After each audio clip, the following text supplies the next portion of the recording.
Hello everyone, তোমরা সবাই কেমন আছো? আশা করি ভালো আছো। আমিও ভালো আছি। দেখো আজকে আমার মামামের বার্থডে, তো তার জন্য আমি কেক আনতে গিয়েছিলাম। আর এইদিকে দেখো কেকের দোকানে চলে এসেছি। তোমরা অবশ্যই কমেন্ট করে বলবে কোন কেকটা আমি নিয়েছি, তোমাদের তো দেখাবোই। কিন্তু আর এদিকে দেখো আমার বাড়িতে এসে দেখি বোন এসছে, তো বোন মামামের জন্য গিফট নিয়ে এসছে। এদিকে চকলেট এনেছে, এই জামাগুলো এনেছে, আর হচ্ছে একটা হাত পাখা, মানে এই চার্জারের পাখাগুলো হয় ছোটোদের, তো সেই পাখাগুলো এনেছে। এগুলো আমার বড় মামার ভীষণ পছন্দ ছিল, তো তার জন্য ওর জন্য এনেছে। আর এদিকে দেখো বাইরে বৃষ্টি হচ্ছে প্রচণ্ড পরিমাণে।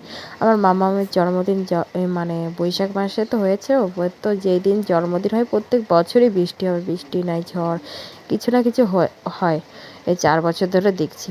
তো এদিকে দেখো সন্ধে হয়ে গেছে, তো মামাম বলছে এখন রেডি হবে। এদিকে দিয়ে রেডি হওয়ার জন্য সব কিছু বের করে দিয়েছে। মামাম দেখো এদিকে রেডি হয়ে গেছে।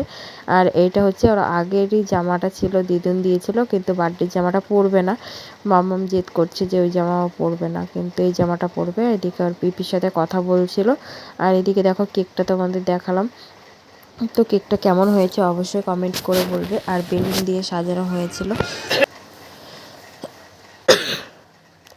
আর আমার একটু শরীরটা খারাপ, তো তার জন্য একটু ভয়েসটা দিতে একটু গন্ডগোল হচ্ছে। আর এইদিকে দেখো কেক কাটা হবে, তো তার জন্য মামাকে ডাকা হচ্ছিল, অনেক বাচ্চা কাচ্চা সবাই ছিল। আর এই দিকে দেখো আমি এই শাড়িটা পরে নিয়েছিলাম, সে কারণ বাড়িতে তো অনেক লোকজনই এসছে, আর ভালো শাড়ি পরিনি। এই শাড়িটাই মানে নতুন শাড়ি এটা অবশ্য, তো এই শাড়িটাই পরে নিলাম।